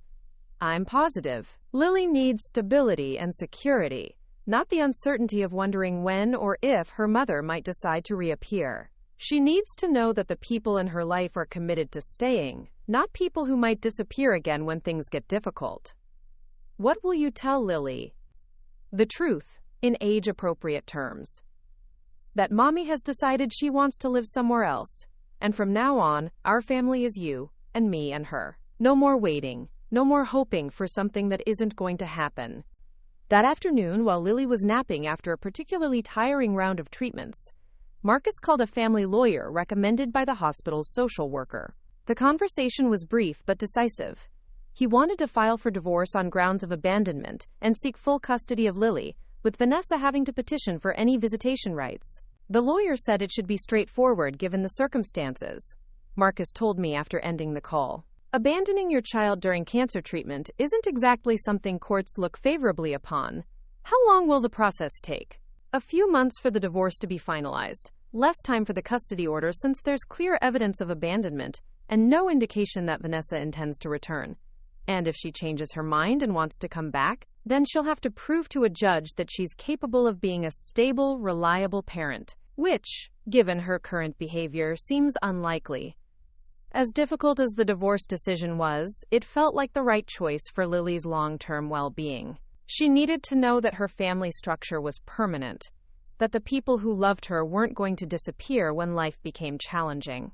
The uncertainty of Vanessa's potential return had been hanging over all of us like a cloud, making it impossible to fully commit to our new family dynamic. The next few weeks brought a strange combination of legal paperwork and medical procedures, court documents, and chemotherapy schedules. Marcus was building a new life as a single father while simultaneously fighting for his daughter's survival. It should have been overwhelming, but somehow the clarity of his decisions made everything feel more manageable. Lily, meanwhile, was adjusting to the reality of her family's structure, with the resilience that continued to amaze me. She stopped mentioning Vanessa in her daily conversations, stopped saving special moments to share with a mother who wasn't there. Instead, she began building deeper relationships with the people who were present, the nurses who knew her favorite colors, the child life specialists who brought her new books, the other pediatric cancer patients who became friends and allies in the fight against illness. One evening, as I was helping Lily with a puzzle featuring her beloved dragons, she looked up at me with the kind of serious expression that indicated she was working through something important. "Birdie, I figured out why Mommy really left," she said. "Oh? What do you think?" "I think she was jealous that I got to be brave, and she didn't know how. So instead of learning how to be brave, like me, she decided to go away where she didn't have to try." The insight was so accurate, so perceptive, that it took my breath away. At 4 years old, Lily had understood something about her mother's character that many adults would struggle to articulate. I think you might be exactly right about that, I said. And I think her decision to go away instead of learning to be brave says a lot more about her than it says about you. I know, Lily said matter-of-factly, returning her attention to the puzzle. I'm still brave even though she's not here. Maybe I'm even braver, because I had to learn how without her. As I watched my granddaughter work on her puzzle, her bald head covered by a cheerful bandana, her small hands steady despite the IV line, I felt overwhelming pride in the person she was becoming. Vanessa's abandonment hadn't broken her. It had revealed the incredible strength and wisdom that had been inside her all along. The woman who had called this remarkable child not our problem had been wrong about everything. Lily wasn't a problem. She was a solution. A reminder of what unconditional love looked like. A teacher of courage and resilience. A light that brightened every life she touched. And she was ours. Not because of biology or legal documents, but because of choice and commitment and the daily decision to show up with love. Vanessa might have given birth to Lily, but we were raising her. We were the ones choosing to stay close when she needed us most. That, I realized, was what real family looked like. Not people connected by blood or marriage, but people connected by loyalty and love, and the willingness to be present through both joy and sorrow. Lily was teaching us all what it meant to be brave, and we were learning together. 8 months later, I stood in the doorway of what had once been my guest bedroom, watching Lily arrange her art supplies on the small desk we'd installed beneath the window. The room had been completely transformed since those early days of her treatment, evolving from a sterile space meant for occasional visitors into a vibrant sanctuary that reflected every facet of her personality. The walls were covered with her artwork, progression from the tentative drawings she'd made during those first frightening weeks in the hospital to the confident, colorful creations she produced now. Dragons danced alongside princesses, rainbows arched over castles, and stick figure families included exactly 3 people labeled Lily, Daddy, and Birdie. There was no conspicuous absence in her drawings anymore, no empty spaces where a 4th figure might have been. Lily's hair had grown back exactly as promised, though she'd ultimately decided against purple in favor of her natural dark brown. It was still short, barely reaching her earlobes, but it was thick and healthy and beautiful. She often ran her fingers through it absently while she worked on projects, marveling at the texture and softness as if she were still amazed to have hair at all. "Birdie, look what I made for Dr. Rodriguez," she called out, holding up a drawing of 2 stick figures standing beside a large red building. "It's me and her at the hospital when I got to ring the bell." The bell. Even now, 3 months after Lily had rung the ceremonial bell that marked the end of her active treatment, the memory could bring tears to my eyes. She had insisted that Marcus and I both put our hands on the rope with her, declaring that we had all fought the cancer together and deserved to celebrate together. The sound of that bell echoing through the pediatric oncology ward had been the sweetest music I'd ever heard. "That's beautiful, sweetheart," I said, admiring the careful way she'd drawn Dr. Rodriguez's curly hair and kind smile. "Should we put it with the other pictures you're making for your thank you cards?" Lily had decided, entirely on her own, that she wanted to create personal thank you notes for every member of her medical team. It was a project that had been ongoing for weeks, involving elaborate drawings, dictated messages that I helped her write in her careful kindergarten handwriting, and serious consideration of what color envelope each person would prefer. "Yes, but first I want to show it to Daddy when he gets home from work." The normalcy of that statement still amazed me sometimes. Daddy coming home from work, rather than Daddy sleeping in a hospital chair, or Daddy managing medical appointments and insurance paperwork. Marcus had returned to his construction job 2 months ago, initially part-time and now full-time, as Lily's health stabilized and her follow-up appointments became routine rather than urgent. The transition back to normal life had been gradual and sometimes bumpy. After spending nearly 6 months in survival mode, focused entirely on Lily's immediate needs, we'd all had to learn how to live with hope again instead of fear, how to plan for the future instead of just getting through each day, how to be a family defined by love and joy rather than crisis and endurance. Lily had started kindergarten in January, 4 months later than her peers but determined to catch up. Her teacher, Mrs. Patterson, had been briefed about her medical history and was watching for any signs of fatigue or difficulty concentrating that might be lingering effects of her treatment.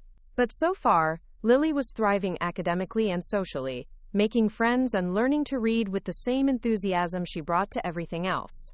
The other children were fascinated by her story rather than put off by it. Having cancer, in the logic of 5-year-olds, made her seem brave and special rather than different or fragile.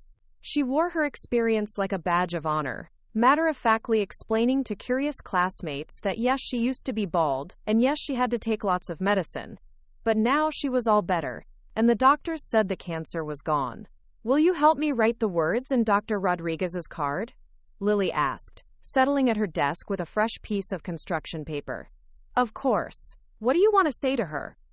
Lily thought carefully, tapping her crayon against her lips in concentration. "I want to say thank you for helping me fight the sick blood, and thank you for always being honest with me, even when the news was scary. And I want to tell her that I'm going to be a doctor when I grow up so I can help other kids like she helped me." As I helped Lily spell out her heartfelt message, I thought about the remarkable young girl she was becoming. The experience of cancer treatment had not diminished her natural optimism or her faith in other people. If anything, it had deepened her capacity for empathy and strengthened her determination to make a positive difference in the world. She spoke often about wanting to help other children who were sick, though her plans for how to accomplish this changed regularly. Some days she wanted to be a doctor like Dr. Rodriguez. Other days she wanted to be a nurse like Patricia, who had become one of her favorite people in the world.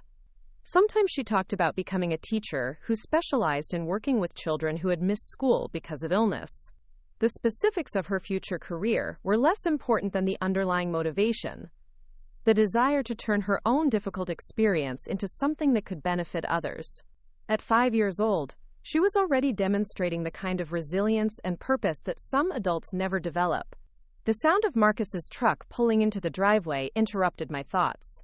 Lily immediately abandoned her art project and ran to the front window, a routine that had developed over the past few months as our daily life settled into predictable patterns. "Daddy's home," she announced, as if this were a surprise, rather than an event that happened every weekday at approximately the same time.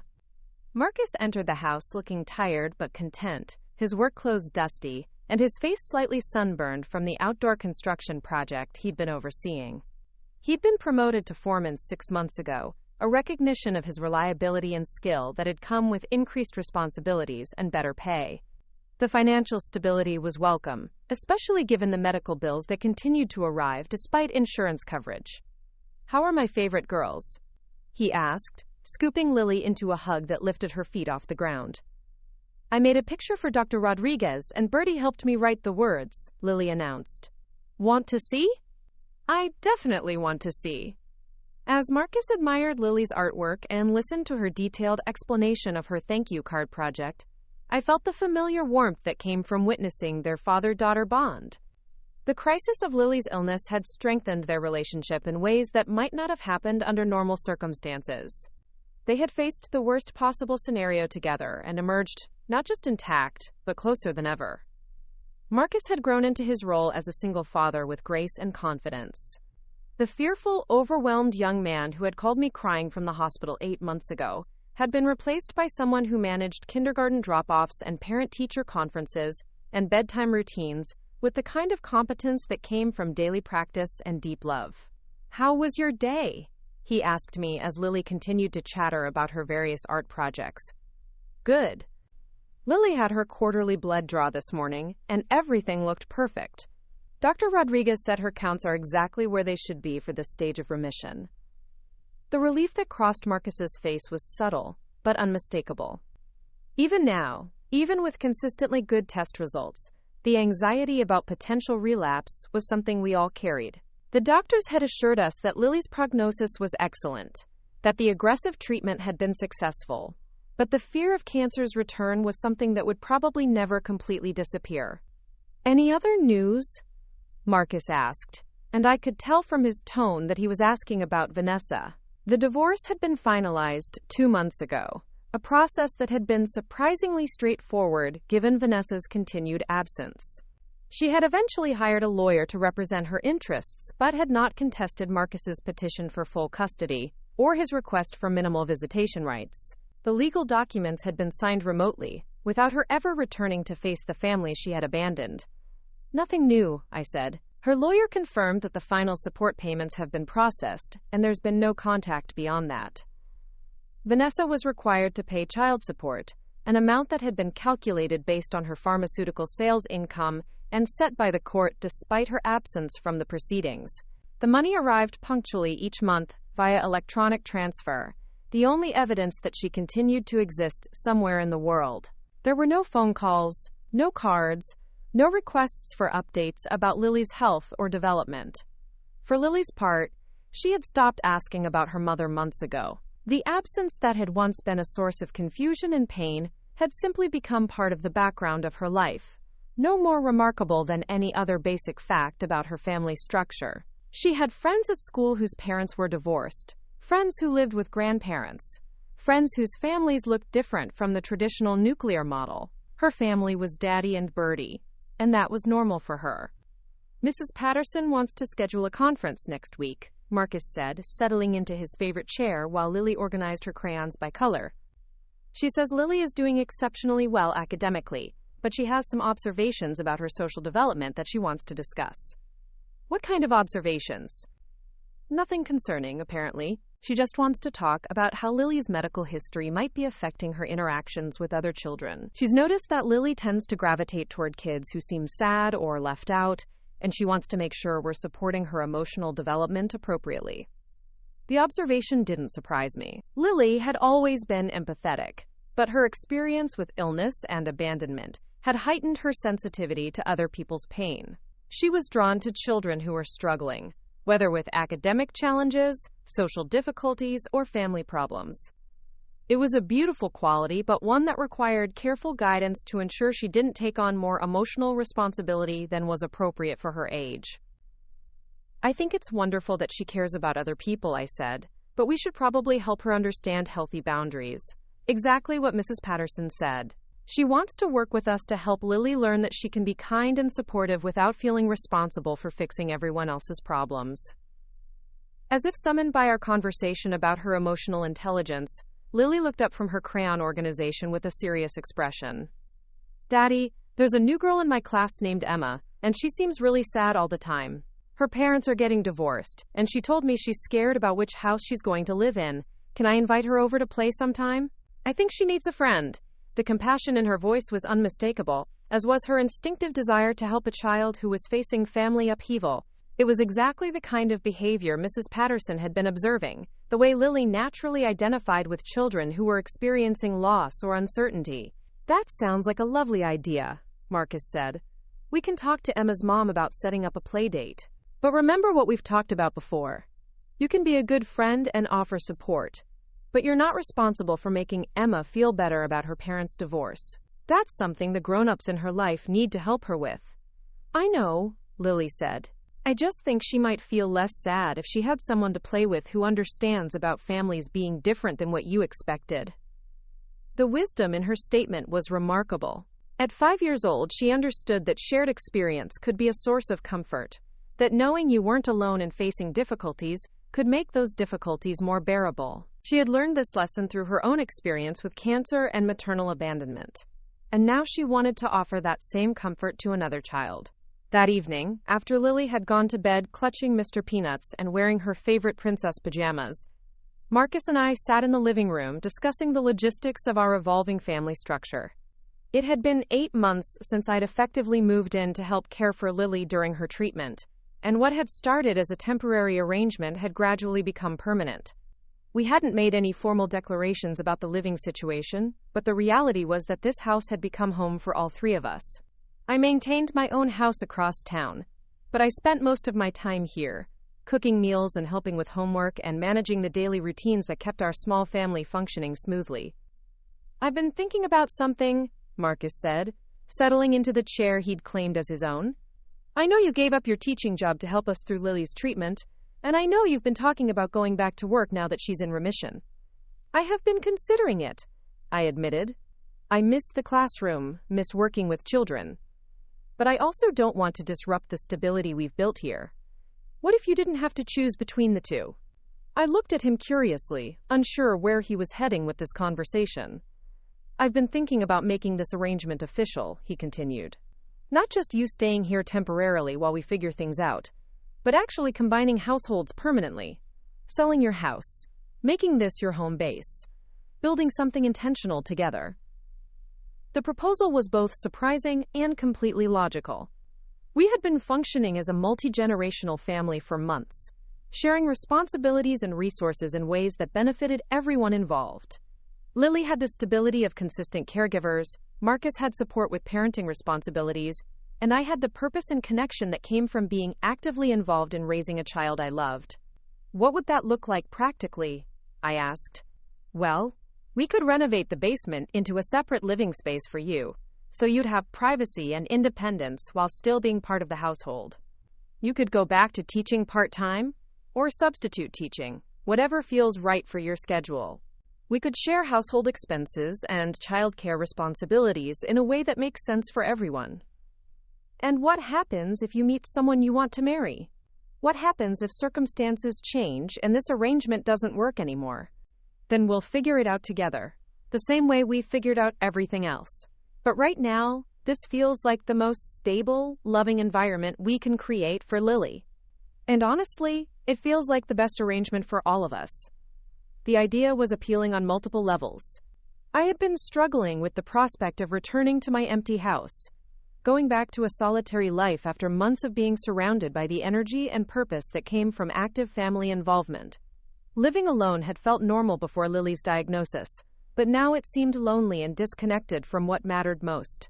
I'd want to contribute financially, I said. This wouldn't be a situation where you're supporting me. We'd be true partners in running this household. Of course. We'd work out all the details together, make sure everyone's needs are met and boundaries are respected. What does Lily think about this idea? I mentioned it to her yesterday just to gauge her reaction. She said, and I quote, "Birdie already lives here in my heart, so she might as well live here in real life too." The sweetness of Lily's response brought tears to my eyes.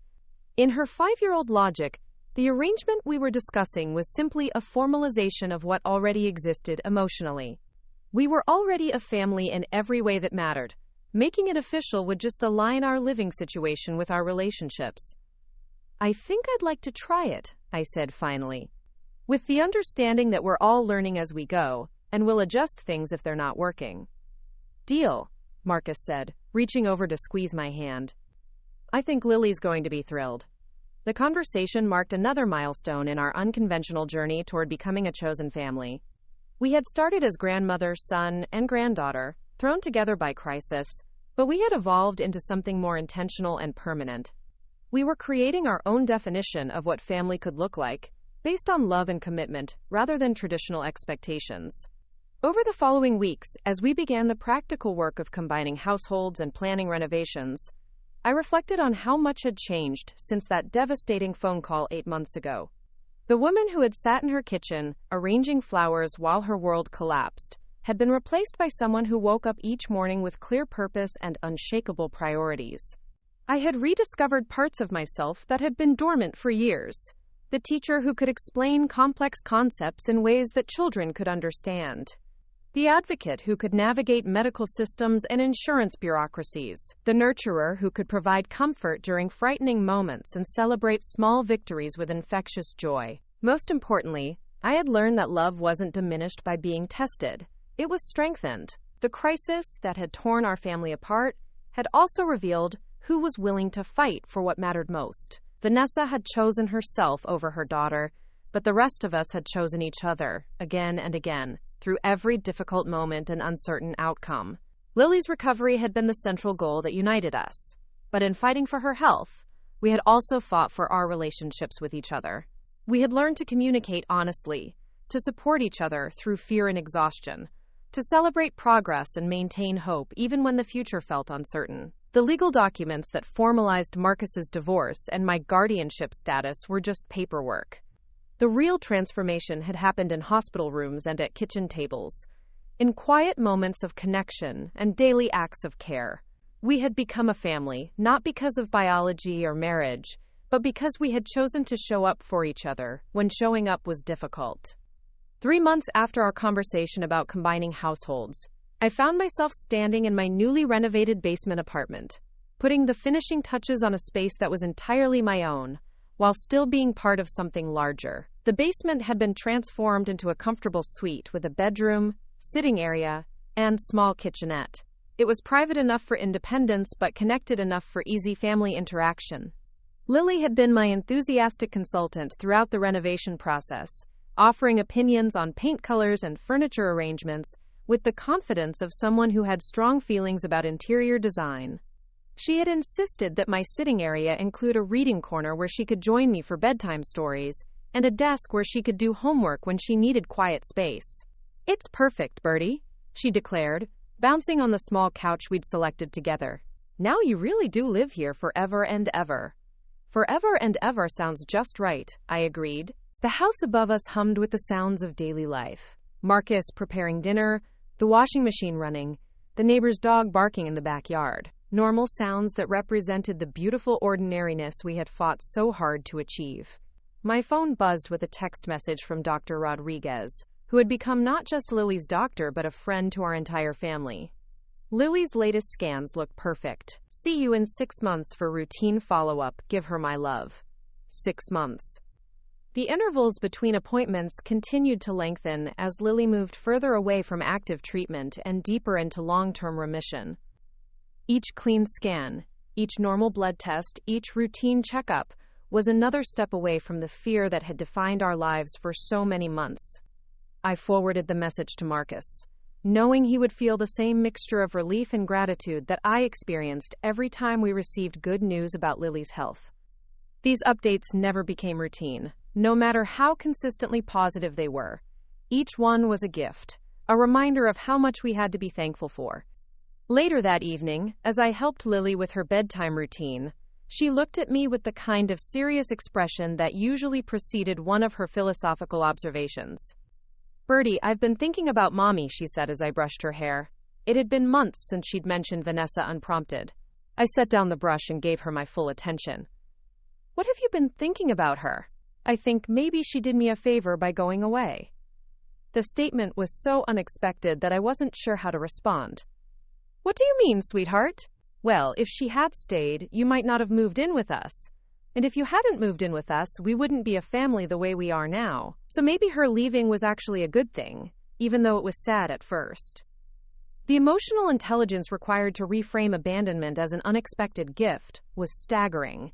Lily had found a way to extract meaning and even gratitude from one of the most painful experiences a child could face. "That's a very wise way to think about it," I said carefully. "But I want you to know that your mommy leaving wasn't your fault.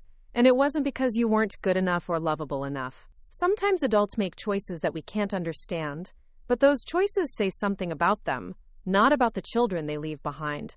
"I know," Lily said matter-of-factly. "Mrs. Patterson says that sometimes people can only love as much as they love themselves, and maybe Mommy doesn't love herself very much. That's sad for her, but it doesn't have anything to do with me." The sophistication of her understanding was remarkable. At 5 years old, she had grasped concepts about self-worth and emotional capacity that many adults struggled with.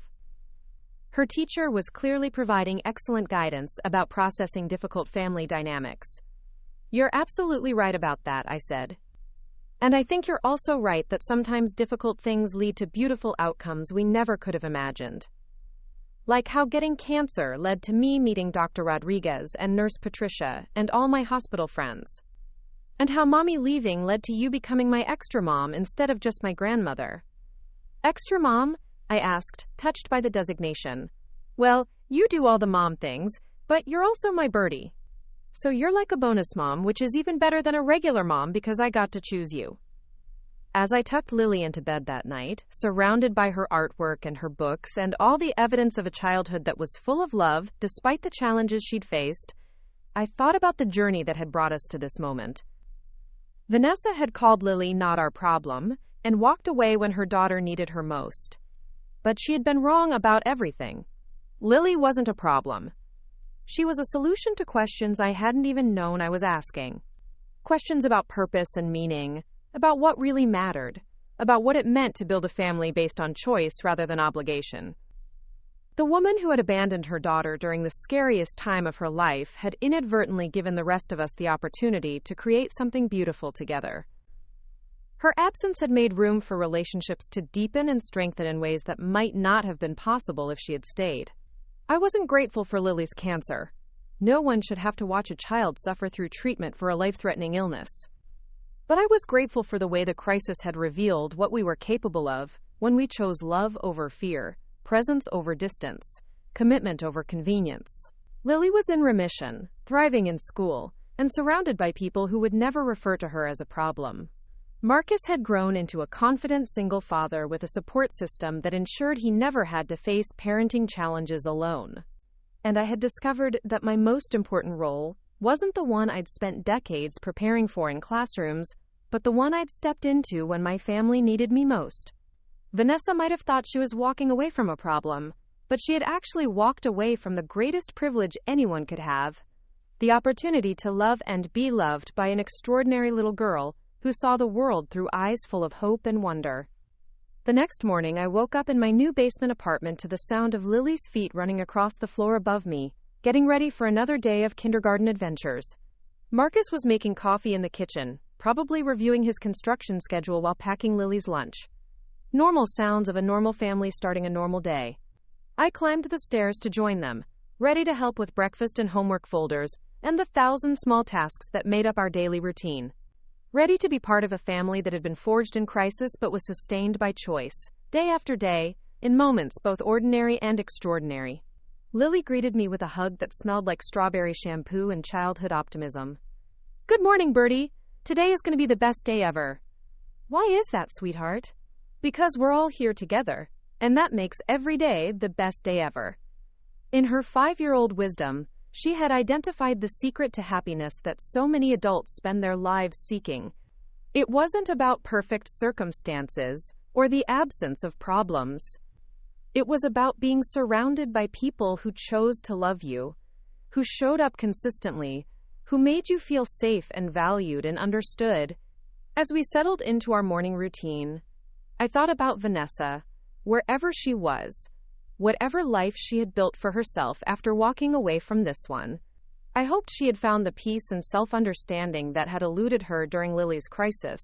I hoped she was learning to love herself in ways that might eventually allow her to love others better.